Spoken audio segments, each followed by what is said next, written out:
Gökçe ile Astroloji kanalından herkese merhabalar efendim. Evet, 29 Temmuz'da Kova burcunda gerçekleşecek bir dolunay var. Yine size çok güzel bir video hazırladım. Detaylara geçmeden önce kısa hatırlatmaları yapalım, değil mi? Videomuzu hiç bölmeyelim. Öncelikle kanalıma hala abone değilseniz abone olmayı unutmuyorsunuz ve bu güzel videoyu ve daha önceki paylaşmış olduğum içeriklerin birçok kitleye yayılabilmesi için ne yapıyoruz? O güzel cep telefonlarınızdan izlerken de hype'lamayı unutmuyoruz.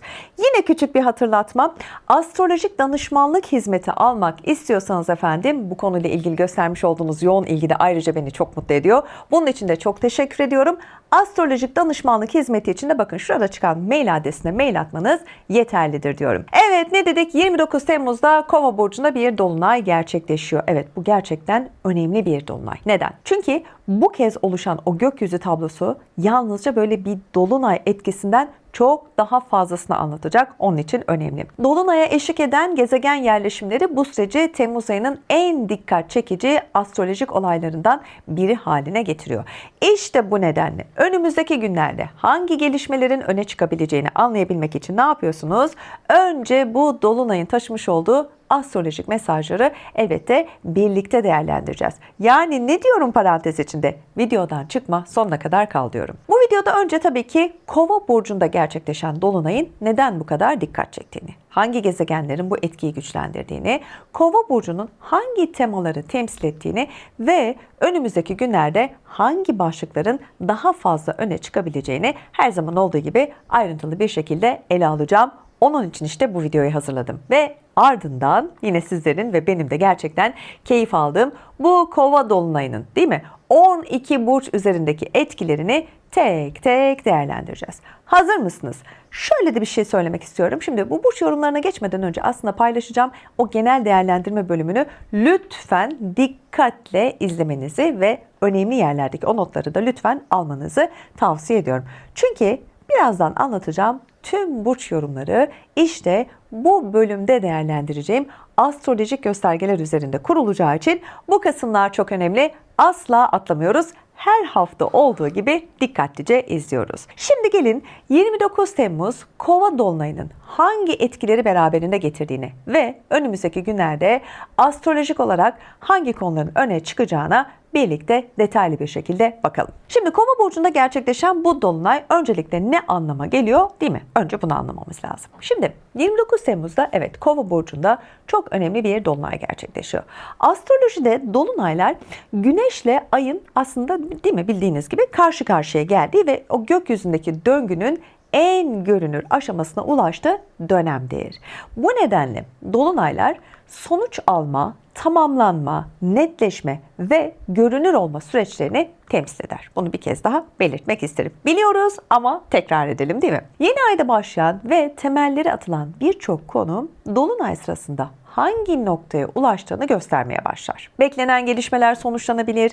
Belirsiz kalan hangi konu varsa, konu ya da konular varsa elbette bunlar açıklığa kavuşacaktır ve artık ertelenemeyen kararların gündeme gelebileceği bir süreçtir. Ancak her dolunay aynı konuları, değil mi, çalıştırmaz haliyle. Şimdi dolunayın hangi burçta gerçekleştiği, hangi yaşam başlıklarının ön plana çıkacağını belirler. İşte 29 Temmuz'daki dolunayın da Kova burcunda gerçekleşmesi bu süreci diğer birçok dolunaydan ayırıyor efendim. Çünkü Kova burcu geçmişten çok aslında gelecekle ilgilenir. Bu nedenle de bu dolunay bugünü ilgilendiren gelişmeler kadar aslında önümüzdeki aylarda ve haftalarda, hatta daha uzun vadede diyebileceğim bir süreç için bu aslında geçerli. Hangi düzenin devam edeceğini, hangi planların değişeceğini ve hangi yapılarında artık ömrünü tamamladığını da gayet güzel bir şekilde ortaya koyacaktır. Şimdi Kova burcu bakın astrolojide arkadaş çevresini, ekip çalışmalarını, ortak hedefleri, sosyal çevreyi, organizasyonları ve birlikte hareket etmeyi temsil etmektedir.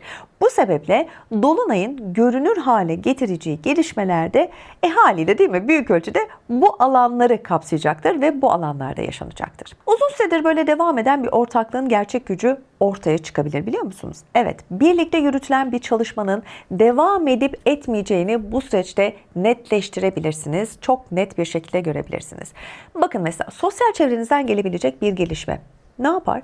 Geleceğe yönelik planlarınızı olabildiğince değiştirebilir mi? Kesinlikle. Veya uzun zamandır böyle aynı hedef doğrultusunda ilerlediğinizi düşündüğünüz o kişilerle aslında çok farklı yönlere baktığınızı da fark edebilirsiniz. Bakış açısı değişebilir. Görünürlük bambaşka bir hale gelebilir demek istiyorum. İşte bu dolunayın en önemli astrolojik özelliklerinden biri de bana kalırsa bakın Satürn'den almış olduğu o güçlü destek diyebilirim ve altını da çizerim. Şimdi Satürn astrolojide düzeni, sorumluluğu, kalıcılığı ve yapı kurmayı temsil eder. İşte bu sebeple bu dolunay sırasında ortaya çıkacak gelişmeler geçici etkiler oluşturmak yerine ne yapar biliyor musunuz? Uzun vadeli sonuçlar üretmeye daha yatkındır. İş hayatında, ilişkilerde, ortaklıklarda veya aile düzeninde alınacak bazı kararlar yalnızca bugünkü şartları değil, önümüzdeki dönemin temelini de oluşturabilir. Yani ne kadar önemli olduğunu değil mi? Şimdi daha iyi ve net anlayabiliyoruz. İşte bu sebeplerden ötürü gökyüzü şartları netleşmemiş, zemini oluşmamış ve yalnızca beklenti üzerine ilerleyen girişimlerden çok sorumlulukların, görev dağılımının ve hedeflerin açık olduğu yapıları desteklemektedir. Bu süreçte sağlam temele oturtulmayan planlar yeniden gözden geçirilirken güçlü temeller üzerine kurulan kararlar da çok daha kalıcı hale gelecektir. Dolunayın aslında önemli mesajlarından biri de zaten budur. Bakın, Kova burcu geleceği temsil ettiği için az önce de belirttim. Bir kez daha altını çizmek isterim.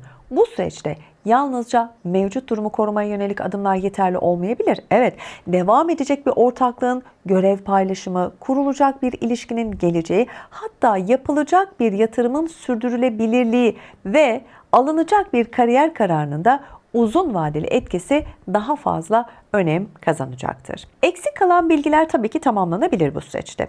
Olayların perde arkasındaki nedenler daha görünür hale gelir ve daha önce böyle birçok şeye anlam veremiyorsunuzdur. Evet, işte anlam verilemeyen o her neyse o gelişmeler çok farklı bir bakış açısıyla da değerlendirilebilir bu süreçte. Kısaca ve özetle tabloyu toparlayacak olursak 29 Temmuz Kova dolunayı yalnızca sonuç alma ve netleşme dönemi değil, aynı zamanda geleceğe taşınacak yapılarında belirlendiği en önemli bir gökyüzü olayı olarak öne çıkıyor. Buraya kadar tablo netleşti değil mi? Peki bu tablodan 12 burç neler alacak değil mi? Hangi dersleri çıkaracak? Evet, şimdi gelin 12 burcu etkisini birlikte detaylı bir şekilde bakalım. Şimdi burç yorumuna geçmeden önce de önemli bir noktayı da özellikle belirtmek isterim. Şimdi birazdan anlatacağım yorumlarda aslında her burç için tabii ki farklı yaşam alanlarından bahsedeceğim değil mi? Çünkü Kova dolunayı her burçta aynı konuları haliyle etkilemeyecek. Hangi burçta hangi konudan söz ediyorsak bilin ki Kova dolunayı, bakın Kova dolunayı o burçta en güçlü etkiyi o yaşam alanında oluşturacak. İşte bu sebeple tabii ki kendi burcunuzu izlerken aşk neden anlatılmadı? Gökçe Hanım hiç para konusuna girmedin, sadece ailevi konulardan bahsettiniz. Ya da ne bileyim işte kariyerimle ilgili hiçbir cümle dahi söylemediniz diye düşünmüyoruz. Çünkü Kova dolunayı sizin burcunuzda o konudan çok başka bir yaşam alanını ön plana çıkarıyor.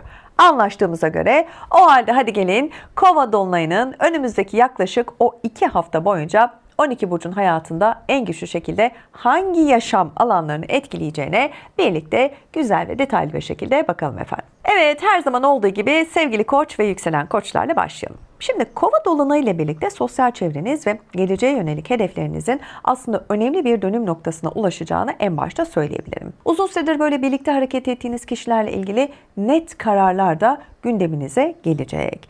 Kimlerle böyle aynı yolda devam etmek istediğiniz ya da hangi işbirliklerinin büyüyeceğini ve hangi çevrelerin artık gerçekten hayatınızda yer almayacağı işte bu dolunayla birlikte çok daha belirgin hale gelecek. Bu alanda gökyüzünden gerçekten çok güçlü destek alıyorsunuz. Bence ayıklamak istediklerinizi, taşımak istemediklerinizi bu evrede bırakabilirsiniz. Güzel bir fırsat. Aynı zamanda geleceğe yönelik planlarınız da hız kazanıyor. Uzun süredir hazırlığını yapmış olduğunuz bir projeniz gerçekten artık somut bir aşamaya geliyor. Sizi hatta yeni insanlarla buluşturacak çok önemli organizasyonlar da var gündeminizde. Ve kariyer hedeflerinizde büyütecek çok güçlü bağlantıları da kuracağınız gerçekten güzel bir süreçtesiniz. Vallahi bilmiyorum. Bilmiyorum. İyi başladık değil mi? Hadi bakalım. Diğer 11 burç içinde inşallah böyle güzel şeyler söyleriz. Özellikle bakın bu dönemde tanışacağınız kişiler önünüzdeki aylarda bakın hayatınızın yönünü gerçekten çok bambaşka bir yöne evrilebilecek, değiştirebilecek fırsatlarla karşılaşacağınız gerçekten güzel bir süreç. Bak o fırsatların kapısını aralayabiliyorsunuz. Ona göre dikkatli olun. Bu dolunay tek başınıza ilerlemekten çok doğru insanlarla aynı hedef doğrultusunda hareket ettiğinizde aslında size daha güçlü sonuçlar verecek. Yeni çevrede evet açık olun. Gerçekten hani ortak hedefler etrafında kurulan o işbirliklerini değerlendirme sürecinizde fikrinizi ve görüşünüzü lütfen aynen beyan edin, bildirin. Çünkü bu sürecin zaten en önemli kazanımlarından biri de sizin tavrınızın net olması olacak. Zaten akış güzel, kapılar aralanıyor. İyi değerlendirin derim bu fırsatı. Sevgili boğa ve yükselen boğalar. Şimdi bu dolunayın en güçlü etkilerinden birini siz sevgili boğa ve yükselen boğalar kariyer hayatınızda alıyorsunuz. Evet, uzun süredir böyle emek verdiğiniz çalışmaların karşılığının gerçekten görünür hale geldiğini göreceksiniz. Üstlendiğiniz sorumluluklar daha fazla dikkat çekecek ve mesleki konularda da bakın çok önemli bir dönemeçten geçeceğinizi söyleyebilirim. Yani kariyer alanında gökyüzü gerçekten sizi destekliyor. Görev değişikliği, yetki artışı, yeni bir pozisyon veya hatta şöyle de diyebiliriz, hani uzun süredir beklediğiniz profesyonel bir gelişme gündeminize yerleşecek. Özellikle altını çizelim, yöneticilerle yapılacak görüşmeler ve o resmiyet kazanmasını istediğiniz kararlarınız var ya, evet işte bunlar önümüzdeki dönemin aslında çalışma düzenini de belirleyecek. Evet, güzel bir süreçtesiniz. Bence siz de şanslısınız. Aile büyükleriyle ilgili gelişmelerde yine bu dolunayın aslında dikkat çeken başlıklarından biri sizler için. Aile içinde alınacak önemli bir karar, o ebeveynlerle ilgili bazı sorumluluklar, hatta uzun süredir böyle beklediğiniz ailevi bir konunun netleşmesi de yine bu süreçte gündeminizde olacak. Artık o konu her neyse gerçekten ötelenmeyecek, ertelenmeyecek, bir şekilde karara bağlanacak, netleşecek. İş ve aile arasında bakın çok önemli. Doğru dengeyi kurmanız sanıyorum bu süreci çok daha sağlıklı yönetmenizi sağlayabilecek. Evet, geldik sevgili ikizler ve yükselen ikizlere. Şimdi kova dolunayı ufkunuzu genişletecek gelişmeleri olabildiğince ön plana çıkarıyor. Yurtdışı bağlantıları, resmi işlemler, akademik çalışmalar ve hukuki süreçler aslında bu dönemin sanıyorum en güçlü çalışma alanları arasında yer alıyor. Bu başlıklarda gökyüzünden bakın gerçekten çok güzel destek alıyorsunuz. Uzun süredir beklediğiniz bir resmi süreç, bakın bu süreçte dedim ya gökyüzü bu anlamda sizi destekliyor. Sonuçlanabilir, net kararlar alabileceksiniz. İşte yurt dışı bağlantılı o planlar netleşecek ve o mesleki alanlarda sizi farklı bir noktaya taşıyabilecek çok önemli bir eğitim ya da uzmanlaşma süreci vardı biliyorsunuz. Bu süreç artık tamamlanıyor. Özellikle de bilgi ve deneyiminizi büyütecek gelişmeler ilerleyen, hani o ilerleyen dönemler var ya, yeni kapıları da size gerçekten çok rahat bir şekilde açabilecek. Şimdi bu dolunay aynı zamanda bakın bakış açınızda da değişiklikler yapacak, gelişmeler yapacak. Mesela uzun zamandır böyle üzerinde düşündüğünüz bir konuda kesin karar verebilirsiniz. Geleceğe yönelik hedeflerinizi çok daha sağlam temeller üzerine kurabilirsiniz. Özellikle bakın sizin hep bu çerçevede döndü değil mi? Resmi süreçler.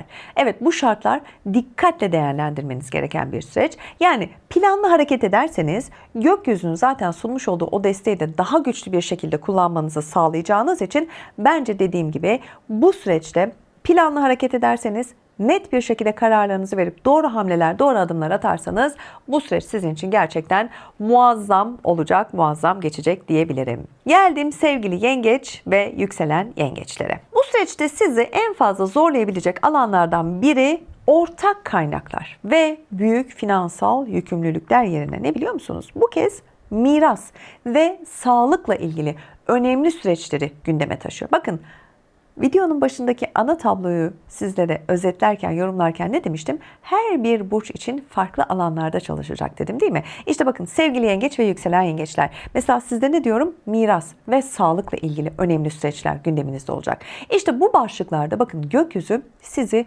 maalesef ve maalesef desteklemiyor. Ve gelişmeler daha dikkatli hareket etmenizi gerektiriyor. Yani sağlık zaten hafife alınmaz. Miras konuları da değil mi? Her zaman için aile içinde illa bir sıkıntı sıkıntı yaşatacaktır. Şimdi miras paylaşım bakın aile içinde evet maddi haklarla ilgili konulardır değil mi? Haliyle tabii ki illaki bir sıkıntı, bir çıkıntı olur. Şimdi uzun süredir bu sonuçlanmayı bekleyen hukuki süreçler yeniden gündeminize geliyor. Biraz canınız sıkılacak. Bekleyen dosyanın ilerlemesi kadar aslında yeni sorumluluklar da karşınıza çıkacak. Yani bu nedenle ben şöyle derim, özellikle o resmi işlemlerdeki her ayrıntının netleşmesine gerçekten çok ama çok özen göstermenizi rica ederim. Yani hani bu süreçte aman bir an önce hani konu netleşsin, çözüme ulaşsın diye böyle çok hızlı hareket etmeyin derim. O resmi işlemler, o resmi evraklar kısmında bir tık daha böyle özen gösterin derim. Bakın sağlık tarafı dedik. İşte sağlık tarafında da cerrahi müdahaleler, ameliyat kararları ve uzun süredir ertelenen o tıbbi işlemler çok daha fazla öne çıkacak. Yani gökyüzü bu konuda sizi evet öncelikli olarak temkinli hareket etmen konusunda tabii ki uyarıyor ve de istiyor. Ve de şunu da söylüyor, sağlık olduğu için de lütfen ihmal etme, hafife alma diyor. Eğer bakın planlı bir operasyon süreciniz varsa, yani bu ameliyat süreciyle ilgili, tıbbi işlemlerle ilgili hani bir operasyon süreciniz varsa planlı, doktor kontrollerini ve lütfen hazırlık aşamalarını ihmal etmeyin derim. Bakın bu dönemin en ama en önemli başlıklarından biri maalesef bu sizin için.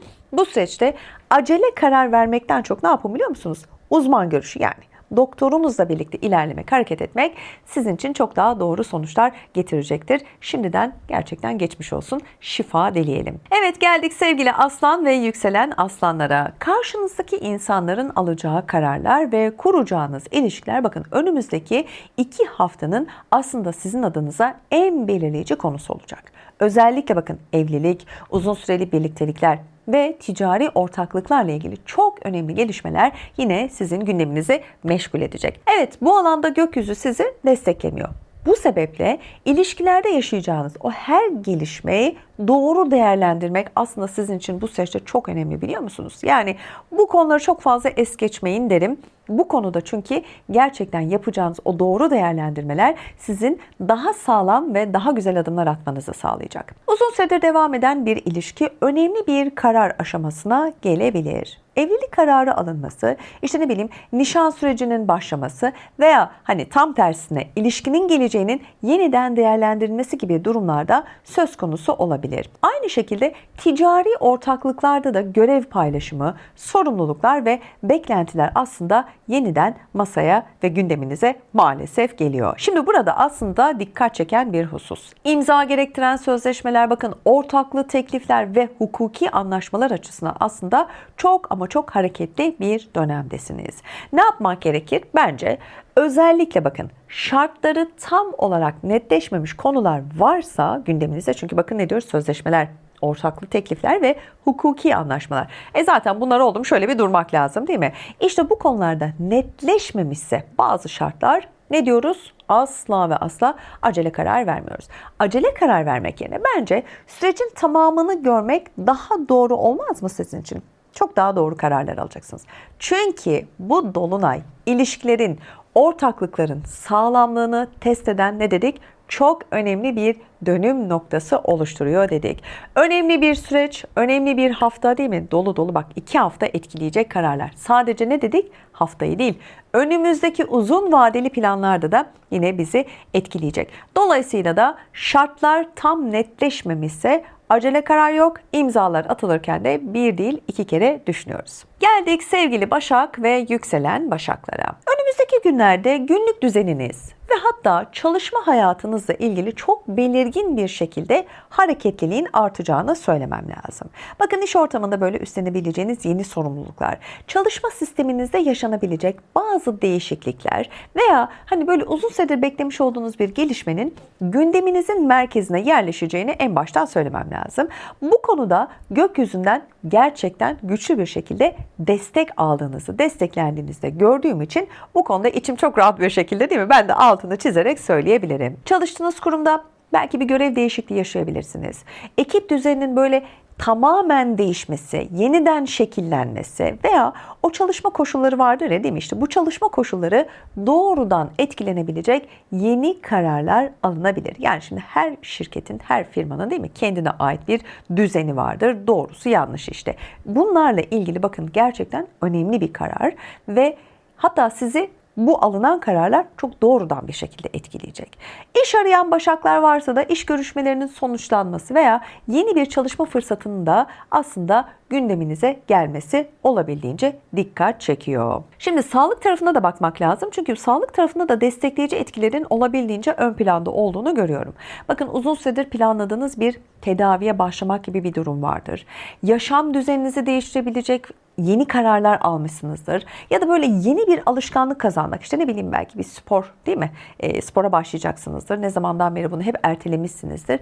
Veya böyle fiziksel performansınızı artırabilecek kararlar almak açısından da çok verimli bir dönemdesiniz. Belki değil mi? Çok kilo alındı. Bununla ilgili bir sağlıklı bir şekilde bir diyet programına başlayacaksınızdır. Yani kendinize güzel şeyler, güzel yatırımlar yapacaksınızdır.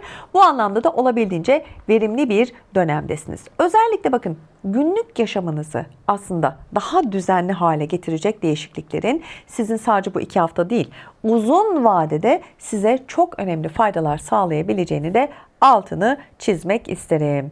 Geldik sevgili terazi ve yükselen terazilere. Şimdi gökyüzünün en güçlü desteğini alan burçlardan biri sizsiniz diyelim mi? Maşallah diyelim. Şimdi önümüzdeki günlerde bakın aşk hayatınız, çocuklarla ilgili gelişmeler ve kişisel üretimlerinizin olabildiğince ön plana çıktığını söyleyebilirim. Böyle emek verdiğiniz, hani uzun süredir böyle emek verdiğiniz bir konu vardır, konular vardır. İşte bunların artık çok daha görünür hale gelebildiğini göreceksiniz ve aslında bu sizi mutlu edecek biliyor musunuz? Neden? Çünkü bununla ilgili çok güzel gelişmeler peş peşe gelecek. Evet, gerçekten güzel gelişmeler ve bu gelişmeler yaşandığı takdirde de ne yapıyorsunuz? Yorumlar kısmında bana her zaman olduğu gibi yazıyorsunuz. Şimdi ilişkisi devam eden teraziler için de bakın çok önemli kararların gündeme gelebileceği bir süreçteyiz.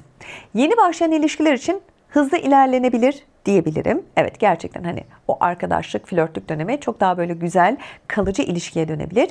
Uzun süredir devam eden birlikteliklerde ise geleceğe yönelik somut adımlar konuşulabilir. Yani duygusal anlamda gerçekten bu hafta ve önümüzdeki süreçte gerçekten güzel hisler ve güzel duygular yaşayacaksınız. Bu anlamda güzel destekler var, sevindirici haberler var diyorum. Şimdi çocuk sahibi olan teraziler için çocuklarıyla ilgili gerçekten çok güzel, sevindirici gelişmeler var. Bunun yanında sanatsal çalışmalar, sosyal medya projeleri, sahne önündeki işler ve uzun süredir üzerinde çalışmış olduğunuz o yaratıcı projeler neyse işte bunlarla ilgili beklediğiniz ilgiyi görebileceksiniz. Bu alanda ilerleyebileceksiniz. Hatta kendinizi böyle ortaya koymuş olduğunuz her alanda çok daha fazla dikkat çekebileceğinizi de çok net bir şekilde söyleyebilirim. Sadece birazcık cesaret lazım. Hadi o cesaretinizi toplayın ve şu adımı atın diyorum. Sevgili akrep ve yükselen akrepler, dikkatinizi dış dünyadan çok yaşadığınız ortama ve aile düzeninize çevirmeniz sanıyorum sizin için gerçekten böyle hassas bir dönem. Çünkü böyle bir dönemden geçiyorsunuz. Şimdi ev, aile ve yerleşimle ilgili konular bakın bu dolunayın en fazla çalıştıracağı alanlar arasında yer alıyor. Şimdi bu başlıklarda evet baktığım zaman gökyüzü sizi biraz zorlayacak gibi görünüyor bu süreçte. Yani dış dünya değil, bakın yine söylüyorum, kendi iç dünyanız, kendi yaşadığınız ortam, özellikle de aile. Evet, bu konularda gerçekten bir tık zorlanabilirsiniz. Şimdi aile dedik ya, bakalım şimdi ne anlamda zorlanacağız? Şimdi aile içinde uzun süredir aslında konuşulan bir konu var. Bu konu artık kesin bir karara bağlanmalı. Bence de bağlanmalı ve zaten bu süreçte de bağlanacak. Ev değişikliği olabilir. Bir taşınma hazırlığı, taşınma süreci olabilir. Kafanızda böyle bir plan vardır. Bu taşınma hazırlıklarıyla birlikte aslında yaşam düzeni ve aile bireylerini de gerçekten ilgilendiren önemli gelişmeler gündeme gelecek. Evet, siz belki bu kararı çok net bir şekilde alacaksınız da işte hep o ailelerden gelen köstek değil mi? Aman gitme, aman işte yanımızda kal. Aslında sizin hayaliniz ve planlarınız çok daha başkadır ama işte anne ve babalar evlatlardan ayrılmak istemediği için böyle bir sıkıntı da yaşanabilir. Özellikle aynı çatı altında yaşayan kişiler arasında görev ve sorumluluk paylaşımı biraz daha fazla önem kazanacak bu süreçte sizin adınıza. Şimdi gayrimenkul tarafında da çok hareketli bir süreç başlıyor. Ev alım satım, kiralama, tapu işlemleri, uzun süredir bekleyen bir taşınmazla ilgili yeniden o konu ve konular gerçekten gündeminize hızlı bir şekilde girecek. Gündeminizi biraz meşgul edecek. Bu alanda atılacak adımlarla aslında tüm ayrıntıları netleştirmeniz ve o resmi süreçleri gerçekten dikkatle takip etmeniz gerekiyor ki ileride yaşanabilecek herhangi bir sorunun önüne geçebilmek adına bu süreçleri lütfen atlamayın. Çok dikkatli bir şekilde takip edin derim. Yoksa sonrasında gerçekten başınız ağrıyabilir. Evet, geldik sevgili yay ve yükselen yaylara. Önümüzdeki günlerde iletişim trafiğinizin gerçekten belirgin bir şekilde arttığını söyleyebilirim. Yapacağınız görüşmeler, imzalayacağınız anlaşmalar ve hatta kuracağınız o yeni bağlantılar birçok konunun yönünü, çok ciddi söylüyorum, değiştirecek. Bakın, bu alanda çok güçlü bir destek var. Şimdi ticaretle uğraşan yay burçları varsa ve yükselen yaylar varsa, şimdi yeni müşteri görüşmeleri, satış anlaşmaları, uzun süredir devam eden pazarlıkların gerçekten sonuçlanması gündeminizde olacak. İş hayatında yapılacak aslında o önemli toplantılar, sunumlar ve o mülakatlarsa beklediğinizden çok daha verimli sonuçlar getirecek, biliyor musunuz? Evet, bu süreçte böyle bir düzen içerisindeyseniz efendim gerçekten sonuç alabileceksiniz. Şans sizden yana olsun diyorum. Şimdi yakın çevrenizle ilgili bazı gelişmeler var ve bu gelişmeler birazcık hız kazanacak. Nedir? Kardeşler, kuzenler, işte yakın akrabalar, değil mi? Şimdi bunlarla ilgili çok önemli kararlar alabilirsiniz. Bunlarla bağlantılı aslında biraz böyle kısa seyahatler, biraz görüşmeler, resmi görüşmeler de yaşanabilir. İmza gerektiren işlemler açısından da gerçekten desteklenen bir süreçte ve dönemde olacaksınız. Özellikle bakın, İletişim becerilerinizi çok doğru bir şekilde kullandığınız takdirde aslında her konuda çok ama çok önemli avantajlar elde edebileceğinizi de bir kez daha hatırlatmak isterim. Geldik sevgili Oğlak ve yükselen Oğlaklara. Şimdi maddi konular önünüzdeki o 2 haftanın aslında en güçlü gündemlerinden biri. Şimdi gelir düzeninizi ilgilendiren gelişmeler var. Kazanç sağlayacağınız yeni fırsatlar ve uzun süredir bekletilen bir ödemenin sonuçlanması gerçekten dikkat çekiyor. Evet, bunları hiç beklemiyordunuz. Bunlarla ilgili artık tamamen rafa kaldırdığınız düşünceler gerçekten şimdi bu süreçte sonuçlanacak bir şekilde hatta önünüze geliyor. İşte bu konuda gökyüzünden gerçekten güçlü destekler alıyorsunuz. Güzel sizin adınıza. Şimdi yaptığınız işin karşılığını alma.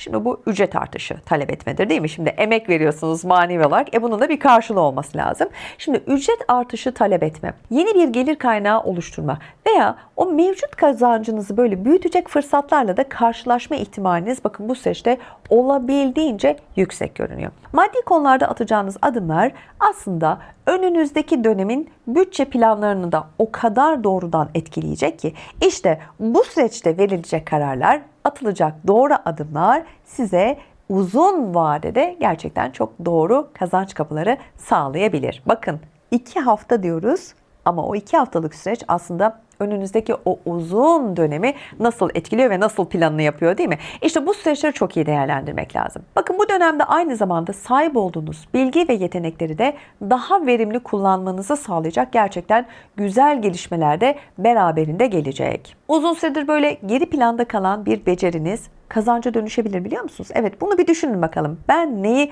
uzun süredir arka planda ve geri planda bıraktım? İşte bakın, bu beceriniz kazanca dönüşecek ve sizi gerçekten maddi açıdan güçlendirecek, belki de yeni bir bambaşka bir çalışma alanı, bambaşka bir iş imkanı sunacak. Yani emek verdiğiniz konularda aslında karşılık alma konusunda da çok güzel desteklendiğiniz bir süreçtesiniz. Bence bu söylediklerimin altını çizerim.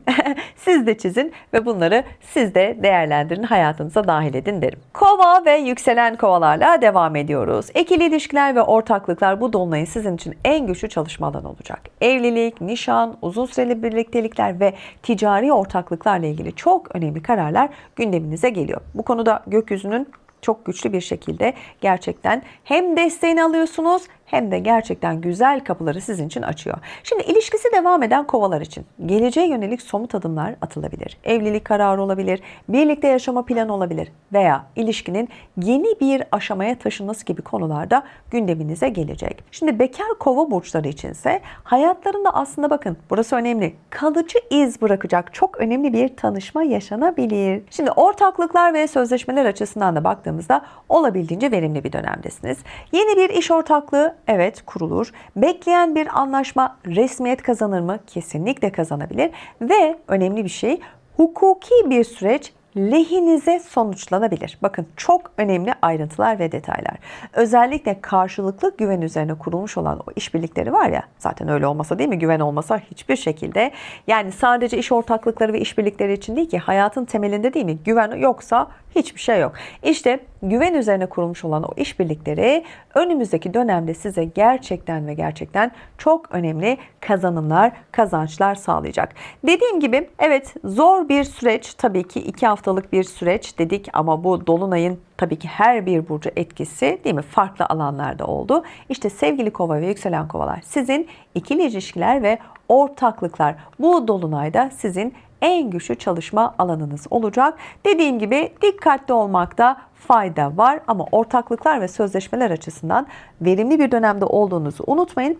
Özellikle bakın, karşılıklı güven üzerine kurmuş olduğunuz o işbirlikleri size aslında önünüzdeki dönem içinde çok önemli kazanımlar sağlayacak. Ve geldik son burcumuza. Sevgili Balık ve yükselen Balık. Sosyal çevreniz ve maddi konular önümüzdeki günlerde aslında aynı anda maalesef sınanacak. Şimdi bu alanlarda gökyüzü sizi maalesef çok fazla destek veremedi. Evet, bu alanda birazcık yalnız kaldınız. Özellikle arkadaş çevrenizden kaynaklanacak gelişmeler maddi kararlarınızı maalesef birazcık etkileyecek. Evet, yani benden size naçizane bir tavsiye, bakın özellikle arkadaş çevrenizden kaynaklanacak bu gelişmeler maddi kararlarınızı maalesef etkileyecek. Ne yapacaksınız? Etkilemesine izin vermeyeceksiniz. Tamam? Anlaştık bu konuda. Uzun süredir görüştüğünüz bazı kişilerle yollar ayrılabilir. Hayattır bu, değil mi? Beklentilerinizin böyle karşılık bulamadığını fark edeceğiniz için veya dostlukla işte ne bileyim çıkar ilişkisinin o birbirine karıştığı konular var ya,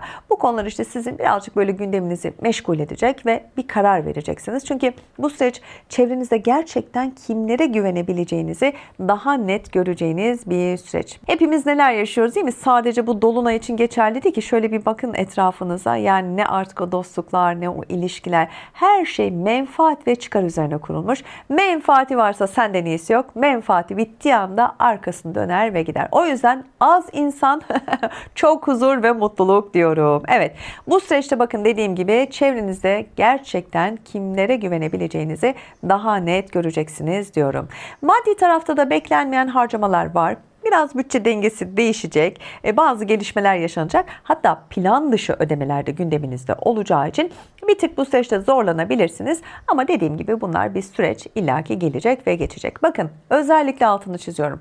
Arkadaş çevresiyle yapılacak ortak harcamalar, borç alma verme gibi konular veya böyle hani düşünmeden yapılacak mali girişimler açısından gerçekten çok ama çok dikkatli hareket edin, olur mu? Yani sizin faydanıza olacak bu gelişme. Aman diyorum. Çünkü bu dönemde o mevcut kaynaklarınızı korumak, bakın korumak, yeni riskler almaktan sanıyorum çok daha doğru bir yaklaşım olacaktır. Yani halk diliyle söylüyorum, Gökçe ile Astroloji kanalındaki yorum olarak değil de, yani paran varsa cebinde tut diyorum. Yeni risk alma. Varsın cebinde kalsın, varsın sen kötü ol. Zaten verdiğin zaman da sıkıntı olacak, vermediğin zaman da en azından başın ağrımaz. Gerçekten güzel bir video oldu. Eminim sizler de beğeneceksiniz. Yorumlar kısmında her zaman olduğu gibi o güzel yorumlarınızı keyifle bekliyorum.